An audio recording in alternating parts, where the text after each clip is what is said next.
So in this video, I'm going to be sharing 40 tips for beginners that you should be doing right now in Roblox Plants vs Brainrots. These are the kind of things that will actually make a difference in your grind, whether it's farming more cash faster, getting rare mutations, or just avoiding mistakes that waste your time. If this helps you out, please click that sub button. Come on guys, help me grow this channel and let's get right into it. Alright, first things first, quick disclaimer. I know some of you are already thinking, and no, I'm not quitting Grow a Garden. That's still my main game. I'll always play Grow a Garden. I just want to expand a little bit, step out of my comfort zone, you know? And by the way, I only have like 2,000 subs right now, so come on, hit that sub, help me out. Now, the first thing you need to do is join the Plants vs Brainrots Discord server for update announcements. That way, you don't miss any future updates. And yeah, you'll see Jandal in there too. He's the one running the admin abuse, so honestly, it's a W to join because you don't want to miss those. And the crazy thing is, this game actually has more concurrent plays right now than Grow a Garden.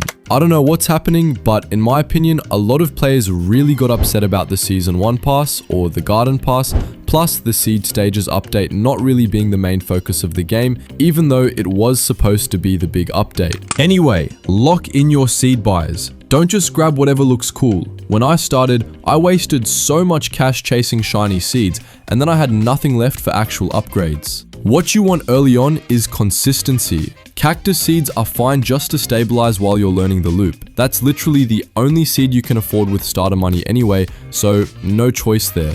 But after that, funnel into sunflowers because they really push your early to mid game hard. Sunflowers are like the boring but reliable car that always gets you where you need to go. They've got solid damage, they're always in stock, and they're way more affordable than those expensive seeds down at the bottom rows that rarely even stock. And when you're planting, placement actually matters more than people think. At first, I used to drop seeds anywhere like I was just decorating a garden. But then I realized I was wasting time running around checking every corner. Group similar seeds together so your layout stays clean. If you can just glance at your plot and instantly know what's ready to harvest, you're saving minutes every single run. Like, put your quick grow seeds in one row, your longer timers in another. Super simple, but it makes a difference. Speaking of planting, let's talk about tapping.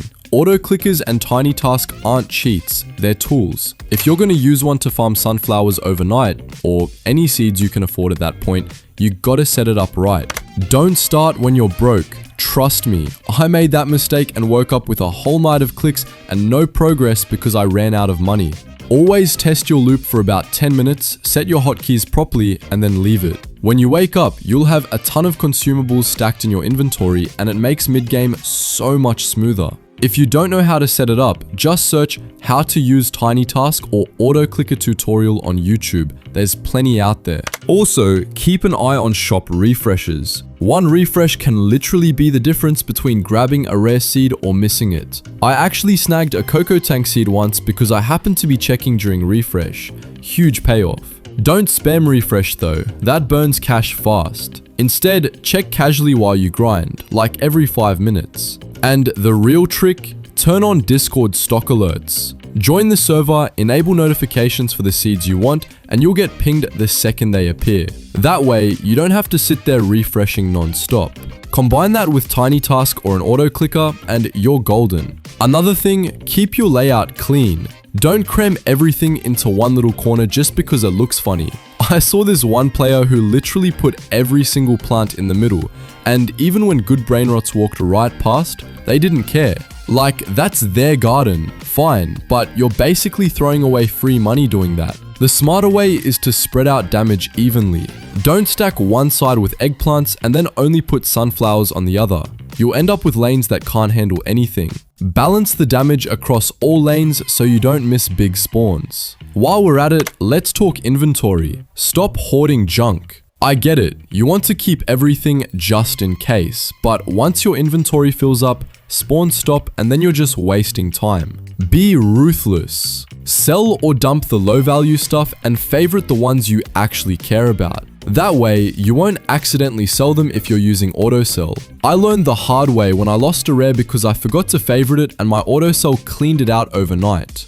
And when you're new, budget your money properly. Don't blow it all on one flashy seed. Spread your spending so your damage stays balanced. Like, if you only have 2 sunflowers across 3 lanes and then you see a dragon fruit for 100,000, don't just drop all your money there. What happens when a strong Brainrot comes down the weak lane?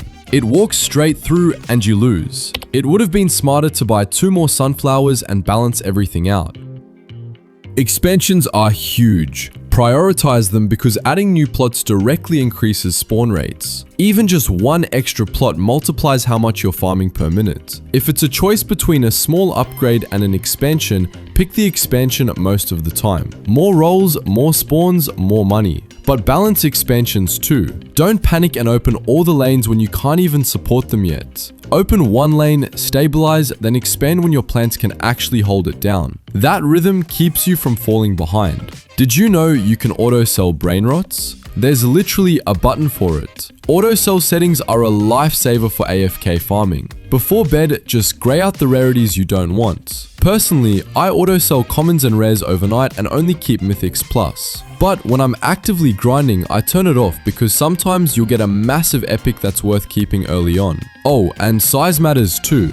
Bigger Brainrots pay more. Like, a massive epic can out-earn a tiny legendary. So don't just look at rarity, watch the size as well. And don't forget about that equip best Brainrots button. Click that green button every time before logging off or selling. It equips your strongest units and also collects cash from all spots. Saves you from scrolling through your entire inventory just to figure out which one's better. Now, the rebirth button, super important. Rebirths matter, but don't hit it randomly. When you rebirth, all your Brainrots disappear, your money wipes too, and only your plants stay. So you gotta plan. Right now, gifting is disabled, but Jandal already said they're fixing it for better dupe protection and it'll be back soon. Once it's back, always move your valuables to an alt before you rebirth. If you forget, you'll lose good stuff for nothing. The benefits though are huge. Plus 50% luck, plus 50% more money, and island expansion. That's why rebirthing smart is worth it. After rebirth, you unlock fuse and upgrade mechanics. These are game changers. Basically, you fuse 1 plant and 1 specific Brainrot. Example, sunflower plus Berber Patapim turns into Berber Sunflowerum, and that thing pumps way more money per second. Fusing at the right time can turn an average setup into a money printer. Play around with combos, figure out what works best because not every fuse is equal. For gear, frost grenades and watering cans are S tier. Frost grenades freeze big spawns and buy your plants time to melt them down. Always keep a few ready. Watering cans cut growth timers, but remember they're percentage based. Don't waste them on short timers, use them to slice long ones instead. And don't sleep on the bat. Even the basic bat helps shred Brainrots if you're low. After rebirth, you'll get upgrades like the leather grip bat which hit harder. These can be clutch when a high HP spawn shows up and your plants aren't ready. If you're spending Robux, be smart. Wheelbarrows and lawnmowers can save lanes in emergencies, but if you're buying long-term perks, focus on VIP and extra space first. Those are permanent boosts that pay off way more than one-time nukes. Potions, timing is everything. Don't just pop a lucky potion randomly. Stack luck, speed, and spawn potions all at once, and save them for admin abuse or big events. That's when they're the most effective. I've seen a single stacked hour during abuse turn into the best grind session of my life. Community matters too. Help newer players if you can. Freeze a big spawn for someone, share seeds, whatever. It builds good vibes and people often return the favor with trades or help later.